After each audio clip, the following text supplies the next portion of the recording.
మన్నెగూడకు already sanction వచ్చింది, అది mega సంస్థకు వెళ్ళిపోయింది.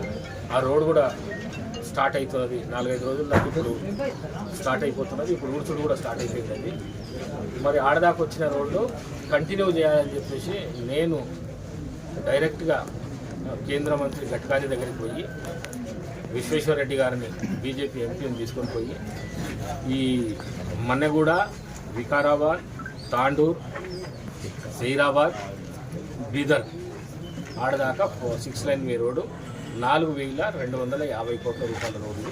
ఇది కూడా అతి తొందరగా టెండర్లు వేసే కార్యక్రమం జరుగుతుంది. తాండూరులోనే పుట్టి పెరగడం, చదువుకోవడం అంతా ఇక్కడనే జరిగింది. కానీ వికారాబాద్లో ఒకట నన్ను అక్కడున్న ప్రజలు కానీ నాయకులు కానీ ఆదరించి ఇలా స్పీకర్ స్థాయికి తీసుకొని పోయారు.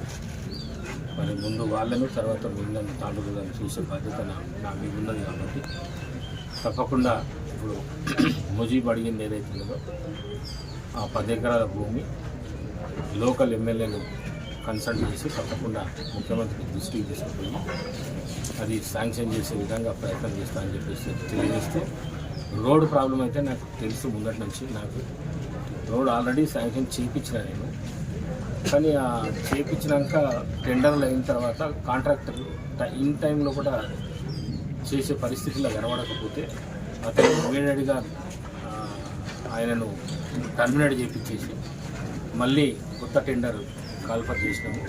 అతి తొందరలో ఈ హైదరాబాద్ తాండూరు రోడ్ ఏదైతే ఉందో ఆ రోడ్ను తొందరగా దాన్ని కొత్త రోడ్డు వేయడం జరుగుతుంది. అట్లనే మీకు ఇంకో శుభవార్త ఏంటంటే, ఈ మధ్యకాలంలో నేను ఢిల్లీ పోయినప్పుడు మన్నెగూడ టు వికారాబాద్, తాండూర్, జహీరాబాద్, బిదర్ 4,250 కోట్లతో రోడ్డు ప్రపోజల్ తీసుకొని పోయినా శాంక్షన్ కూడా అది కూడా వస్తున్నది. అది 6 లైన్ రోడ్డు, చాలా పెద్ద రోడ్. అది మనకు అవసరం ఉన్నది కాబట్టి, ఎందుకంటే మనం తాండూరు ప్రాంతం వల్లము కర్ణాటకకు సంబంధాలు ఉంటాయి. అందుకోసమే పెద్ద రోడ్డు తీసుకొని రావడం జరుగుతున్నది. సాధ్యమైనంత వరకు లోకల్ ఎమ్మెల్యే మనోహర్ రెడ్డి గారిని తీసుకొని తాండూరు ప్రాంతంలో కూడా తప్పకుండా అభివృద్ధి ఎక్కడెక్కడ అవసరం ఉన్నదో అక్కడక్కడ చేసుకుంటూ అవుతాం. కానీ మెల్లగా చేస్తాం, ఎందుకంటే ఇంతకుముందు 10 సంవత్సరాలు చేసిన ప్రభుత్వం ఏదైతే ఉన్నదో ఈ రాష్ట్రాన్ని ఆర్థిక సంక్షోభంలోకి తీసుకొని పోయింది.